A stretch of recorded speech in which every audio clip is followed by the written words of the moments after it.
Hello, I'm Ken Carlson. I've been an attorney since 1980, helping tenants.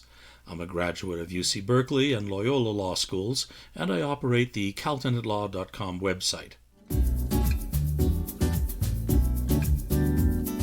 It may happen that you just have to move out. That may be due to the landlord not serving you the court papers at all, or you're missing a deadline, or a judge ruling against you. For the purposes of this video, we're assuming that you've tried everything that you could do, such as vacating the default judgment, getting a stay pending appeal, making an Arietta claim, and seeking a temporary stay of hardship. You don't have a lot of time, so this video will be short. When there's a judgment against you, the sheriff posts a notice to vacate with a copy of the writ of possession issued by the court clerk to enforce the judgment. It gives you at least 5 days before the sheriff comes back to physically remove you. I say at least because if they're doing a lot of evictions, it could be a few days later, but you at least have the 5 days to work with. When they come to physically remove you, you'll only have about 5 minutes to gather some things. The landlord only got the right to the place, but not your furniture or other personal property.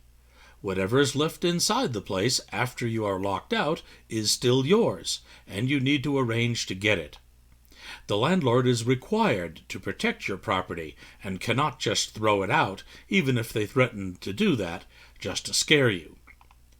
There are special laws, starting with Civil Code 1965, that explain what has to be done. Divide your property into 4 categories: the immediate need, things to protect, things you want to store, and the spring cleaning stuff you'll leave behind. In the first category are medications, jewelry, your computer, legal papers, and about 2 weeks of clothes.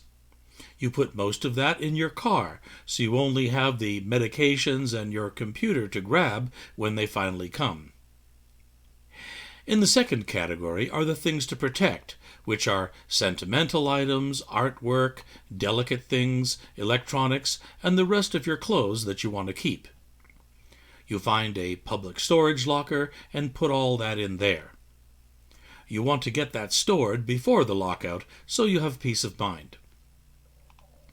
The third category is the furniture, kitchenware, cleaning equipment, toys, exercise equipment, books, lamps, and everything else that you want to keep.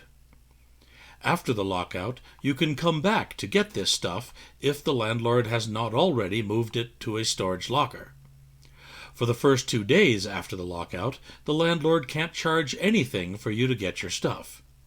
After that, they can ask the daily rental value for storing it in place. Usually, they just want you to move it out ASAP for free, so they don't have to. The fourth category is what I call spring cleaning. We all accumulate things that we bring with us from place to place that we never use and don't even like. If it's not worth storing, or you just don't use it, leave it there. Old clothes, broken furniture, toys your kids have outgrown, whatever it is, junk it. You're paying for storage, which is not cheap, so if you could get a replacement from a thrift store, do that instead. Throw it in a pile in the middle of the floor, and the landlord can take it to the dump. You can rent a U-Haul or other truck to move the furniture and other things. There are always day laborers standing around near the truck rentals available for hire to help you move for very reasonable prices. Get a couple and bring them with you. Get the hand truck and furniture dolly. They can pack things up, move the furniture and other things into the truck, and then out into the storage locker. You can get a few moving kits of boxes, packing tape, labels, and markers from Home Depot or Lowe's. You can use blankets and other things for padding on furniture, but truck rental places also have padding and ropes to tie the furniture in place inside the truck. Label the boxes by room, with what or whose they are. Use newspaper to protect glassware and dishes. Throw the food out. You'll be surprised how quickly you can move everything you want with a little help and organization. Sometimes, just to be mean, the landlord tries to limit your time moving things out, like 4 hours. You can arrange with the landlord's lawyer in advance that you'll be there from 9 to dark on the first day and whenever additional time you need on the second or third day. Explain that if the landlord doesn't let you move your things, you will hold the landlord liable for anything missing or damaged and sue them. They just really want the place empty so they can clean, make the repairs they wouldn't do for you, and re-rent it. Having to take their time to move and store your stuff on their own is harder for them. If you already have a new place lined up, you can move everything in there without the storage locker stop. If you don't have a place, that has priority so you're not living in your car or on the street. Staying with friends or relatives is a first choice. Secondly, you could find someone on Craigslist or similar place who's looking for a roommate or someone to take over a lease, or you could be even a live-in caregiver. You can find a local hotel or motel to stay in, a short-stay rental or an extended-stay hotel, but they can get expensive fast. There are helping agencies that can give you vouchers for a couple of days in a hotel or in their own shelters, like Salvation Army and Catholic Charities.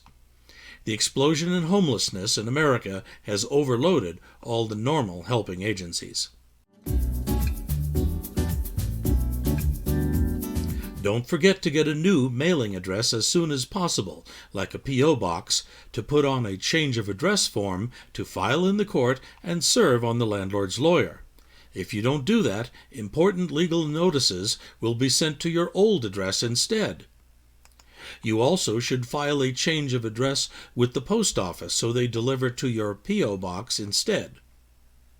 You can give notice to DMV, insurance, banks, doctors, schools, taxing agencies, and other places that may mail things to you, so you will get them as well.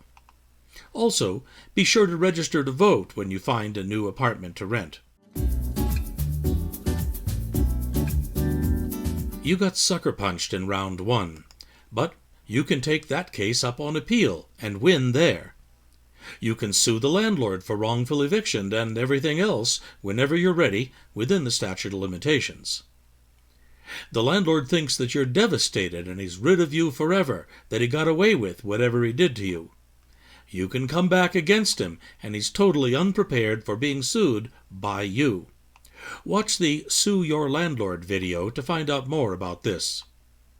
The landlord still has to account for your security deposit, so if he doesn't, you can sue him for up to 3 times the amount in small claims court, up to $12,500 there.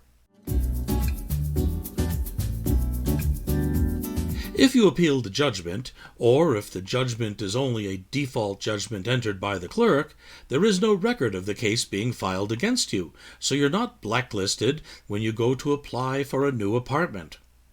The record stays sealed and does not show up on your credit yet, if at all. If you stayed with a friend or for a while, that's your former landlord, who can put in a good word for you with the new one. If your name was incorrectly spelled in the lawsuit, and you didn't correct that mistake, you're probably not blacklisted because the computer didn't match you up. Remember what you have learned about landlords and the courts. Don't be so trusting or assume that they'll be honest and fair. If you missed a deadline which caused the eviction, don't let that happen again.